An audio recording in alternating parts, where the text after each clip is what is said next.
56មាន38មាន14ហើយគុណពុទ្ធ56គុណពុទ្ធ38ហើយគុណប្រសង14គុណចៅក៏រស់ស៊ីមានបានចិត្តជុំយងយើងដល់សំទុំជុំតាជំនួយគេផងខ្លះវិធានវ៉ា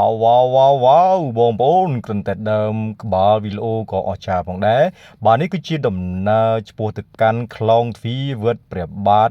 ចៅស្រីបុលយូស្កេបាទវត្តនេះគឺជាវត្តមួយដែលមានទីតាំងស្ថិតនៅក្នុងភូមិត្រាយ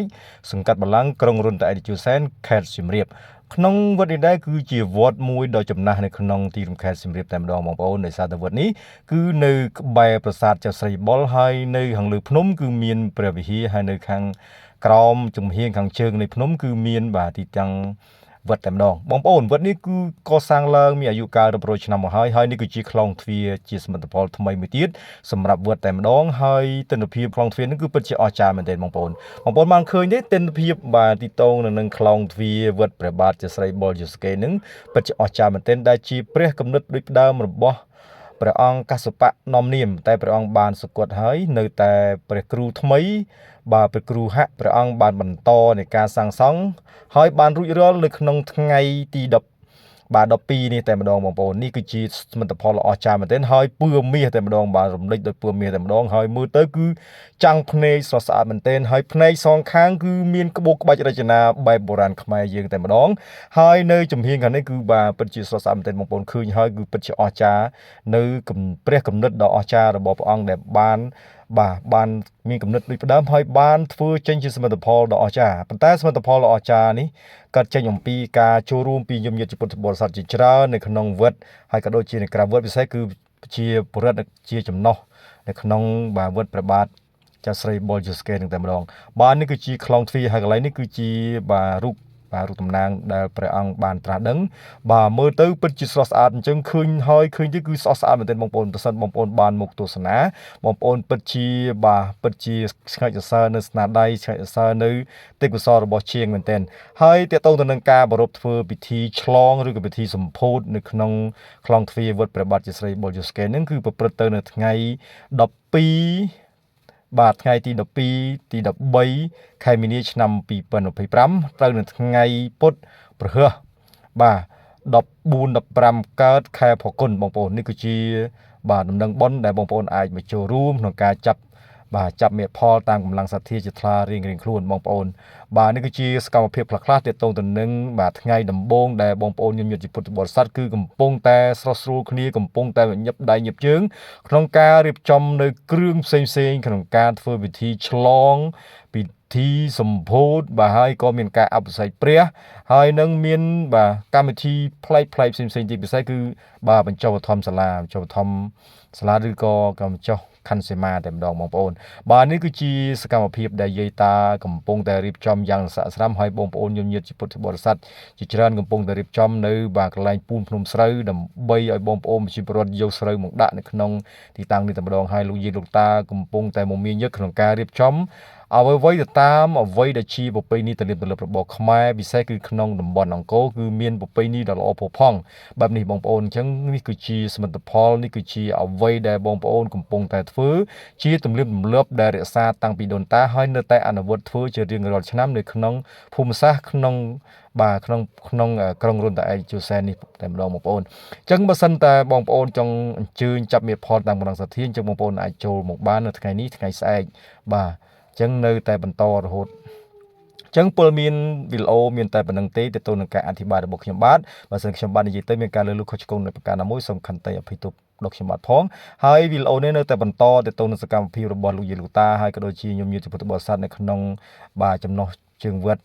ចៅស្រីបុលយូស្កេនឹងគឺកំពុងតែស័ក្តិស្រាំមែនទែនអញ្ចឹងអរគុណសូមអរព្រគុណអរគុណកាចាន់នេះជំនាញជាងជំនាញចាក់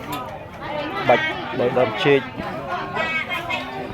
ជួយឯកូនវិញទៅបានជួយថតសិនយ៉ាចាក់បាច់អើយចាអពៅមិនដឹងកំណត់ទេអពៅ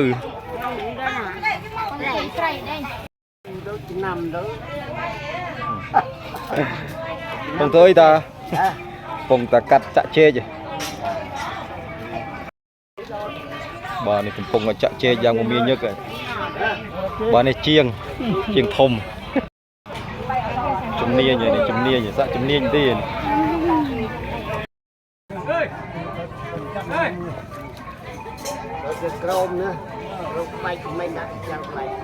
cái này sắp cái đấy tê hiểu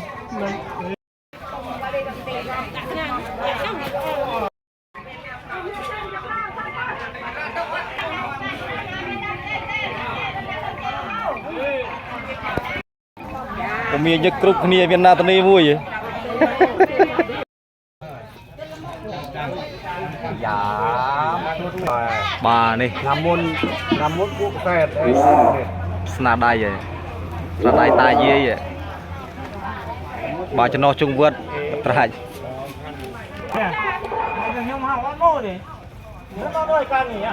โอ้ยยอมช่วยยาวจานติดมาย้อนมาใจเงี้ยได้จำบามุกใส่สารเนี่ยไอ้กี่อ่ะมอสเซล่า บ่เจ้า choสลา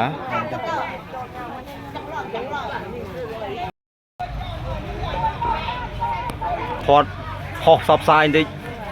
เอากี่โมโจรูมในซื้อกี่ลุยทุกลุยเตียนอยู่ลองลุยเตียนนี่นาได้ใหญ่อันนี้คันปรำอะไรคันปรำ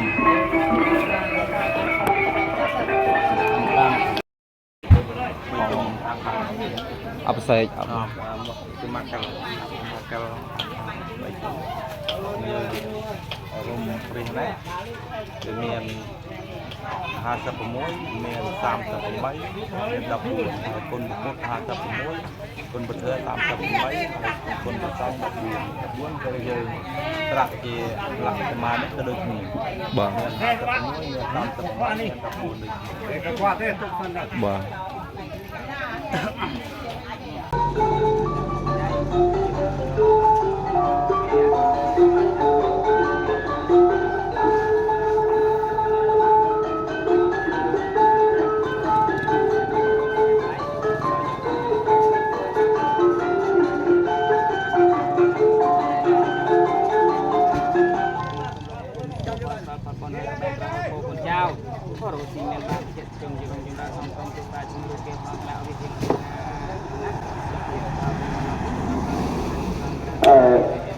ครูจากคณะกรรมการเรียบจำแต่นั้น